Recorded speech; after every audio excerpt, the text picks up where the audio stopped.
welcome back to this I-24 News Evening Edition. I'm Lucy Arish, and this is One on One. Joining me tonight is a very special guest, Israeli Parliament member for the Labour Party, Omer Bar-Lev. Prior to joining the Labour Party in the 1990s, Mr. Bar-Lev was one of the founders of the Peace Now movement. Mr. Bar-Lev, thank you very much for coming to our studio. Good evening. So let's start with the peace process, because Good subject, because everybody loves to talk about the peace process. And there is, John Kerry is doing the new arrangement, security arrangement in the region between Israel and the Palestinians.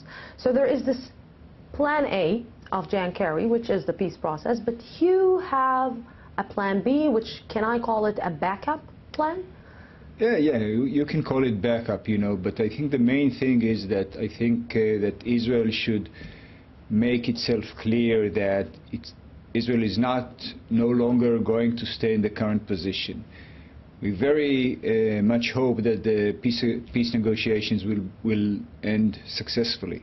But if not, we are going to move forward and not stay in the current situation, which I mean not stay in the current situation in which we are in control of something like 2 million Palestinians, and we'll have to do some unilateral acts that, in the end of them, we can recognize the Palestinian state. Because who you don't trust? You don't think that Israel should trust the Palestinians? You don't think that Israel should trust the Americans, or you don't think that Israel should trust itself? No, I don't think it's a question of trust. I think it's a question of Israel should decide what is good for Israel. And good for Israel, from an Israeli point of view, is Zionism, which is Israel should be a democratic state with a clear Jewish majority.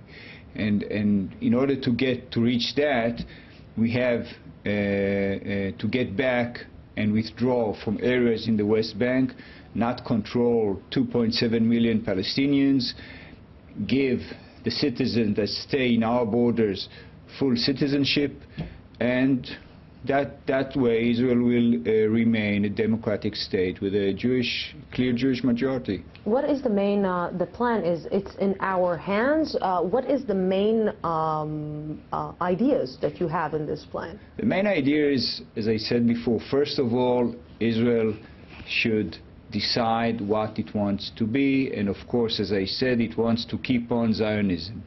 And what I say is that 90% of the cards, if I may use this expression, is in our hands. We can always blame the Palestinians that they are a bad partner and they don't agree with us, and so on and so on, and as the Likud say, keep the status quo. But I believe that the status quo is leading us to in the end, to a one country, one state with two nations in one state, and in the end with a non-Jewish majority. And this is the end of Zionism. So I believe that we shouldn't blame anyone. We should be responsible for our future. We should take our future in our hands, as I say, and tell the Palestinians we are not going to remain in the current stage. Either we get to an agreement with you, or we move on unilaterally.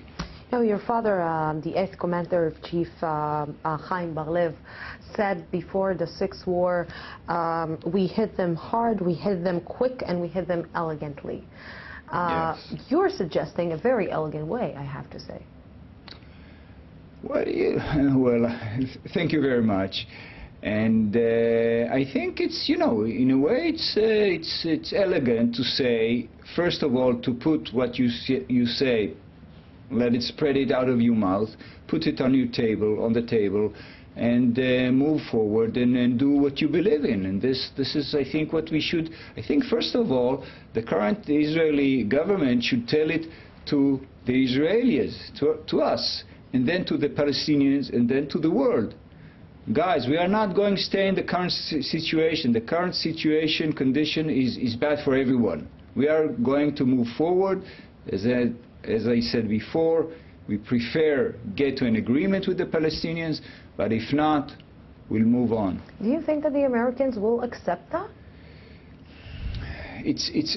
Right now it's a question of, in a way, question of tactics, because I think that it depends on Netanyahu.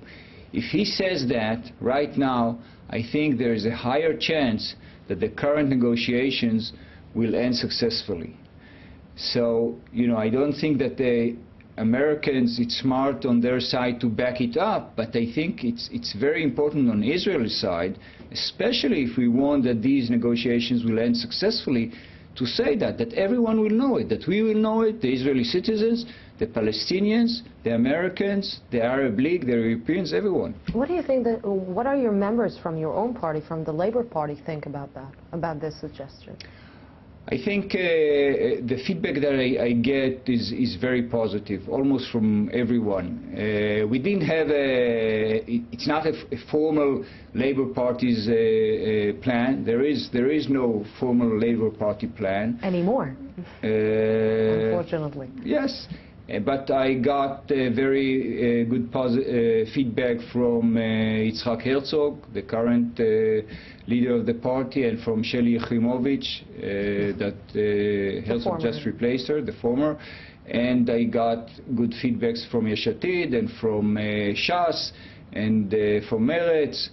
And, you know, I think there is a clear majority in the Knesset, almost, I believe, 80 members, that will back up an agreement if Netanyahu will bring an agreement. So you're saying that it's in our hands, we need to find a solution, but in a way it's reminding me about what happened in Gaza when Israel decided to take the matters into its own hand and pulled out of the Gaza Strip.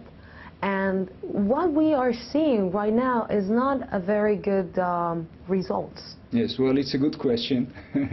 I'm prepared for this question.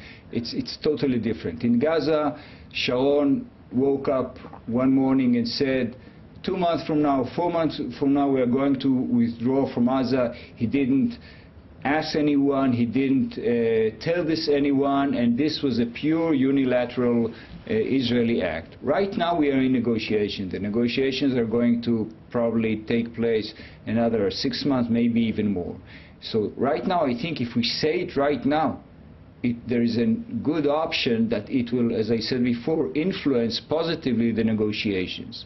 So this is one difference. The second difference is that Gaza has a border with Egypt, and most of the weapons that got into Gaza were smuggled through Egypt. Over here, it's a totally different situation. Israeli controls right now, and I assume surely in the first year of a future agreement, will control the eastern side of the West Bank along the Jordan River. And I don't believe that there is a great difference from Israel's security point of view from the situation right now to a future situation. You know, I'm looking at this initiative and I'm looking at this plan, and we talked about the Labour Party, and this is maybe the first initiative, maybe the first actually real initiative that it's being put on the table since a long time from the Labour Party. What is wrong with the Labour Party for the last few years? Because it seems that it's falling apart and it's not being able to collect itself and to collect the racks that it just had for the last few years. No, I of course see it a little bit differently, but I think you are correct that actually if we are looking at Israeli politicians, apart from Shaul Mofaz that presented a plan in 2009, no other politician, not from the coalition, not from the opposition, presented a plan in the last, I think, 15 years, maybe even more. So first of all, yes, it's a unique initiative, but it's not only that the Labour Party didn't present anything. And but again, I think that the Labour Party was a little bit asleep for the last few years. That something was lost in yes, this party. There was no question that in the last election the Labour Party didn't raise the flag of security and solving negotiation, didn't raise, and I think we saw the results in the last elections. for heading the Labour Party, that we saw that Sheli Yachimovich lost to Yitzhak Herzog, which related to Yachimovich is raising the flag of negotiation, of security, along with the flag of social flag. So how do you think that the Labour Party can actually get back to its glory days, get back to rule, or to get back to the government? I think first of all it should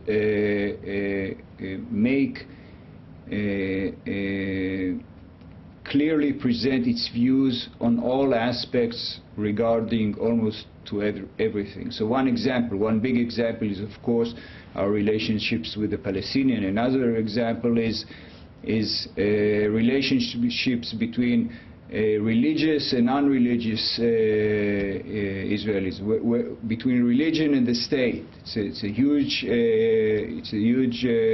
niche that for the last years the Labour Party didn't deal with that. The settlements, what do we say about the settlements? What do we say about the settlers? So I think there is a bunch of issues that the Labour Party is getting back to the table and presenting its views in different areas, and not only regarding the social issues. How is your high-ranked IDF position is affecting your political views, or affected your political views? I think, in a way it gives me professional skills to really analyze the situation. In a way, as I said before, I think from a professional point of view, I can say that a good agreement with the Palestinians will give even more security to Israel than no agreement like we have today.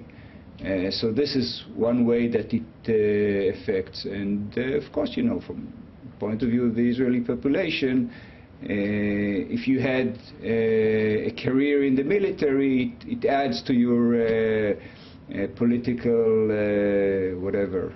Not only in the military, you didn't only serve in high-ranked places in the military, you also were an entrepreneur and yes. in high-tech. In the medical field. In the medical field. Yeah. What is the difference between the high-tech business and the political business? Well, or can you combine the two? Yeah, actually? well, what I can combine, that everything that I did in my life was related to innovation. There was a certain idea, whether it was in the high-tech medical field, that basically I'm not a physician, and with a lot of confidence and work and leadership, achieve a goal in a new field. And I hope I will succeed to do it in the Israeli Knesset as well. I started with a quote from your father, the late Chaim Bar-Lev. He looks at you from above and he says what? I don't know if he looks at me, but I hope that if he looks at me, if there's something there above, I'm not disappointing him. You're not disappointing him? I hope I'm not disappointing. You hope you're not disappointing him? I'll try not to disappoint him. How was it to be his son? Today, it was always a great pride to be his son. I hope that in a way that he's a little bit proud of me today. He gave a lot of hope, and he was known about his soft voice and really calm temper. What do you remember from the Kippur War at that time when he was the commander and he needed to take some really hard decisions? I think that anyone that really knows what happened in the Yom Kippur, in a way knows that actually there were two heroes in the Yom Kippur War. David Elazar, which was the chief of staff, that overcame within less than 24 hours the shock of the surprise attack. And my father, that was asked to in the first day save the northern part of Israel, and after 3 days was sent to be the commander of the Western Front, and Israel succeeded in that war, at least from a tactical point of view. I hope that you will succeed as well with your new initiative, and Thank you very which much. seems to be a very positive one, and it's about time that it will come from the Labour Party. It's in our hands, the proposal for an Israeli political initiative by MK Omer Bar-Lev. Thank you very much for coming to our studio. Thank you very much for this conversation, and thank you, our viewers, for being with us tonight. Tomorrow we will be here at the same time, same place from the Jeff Report. Have a great night.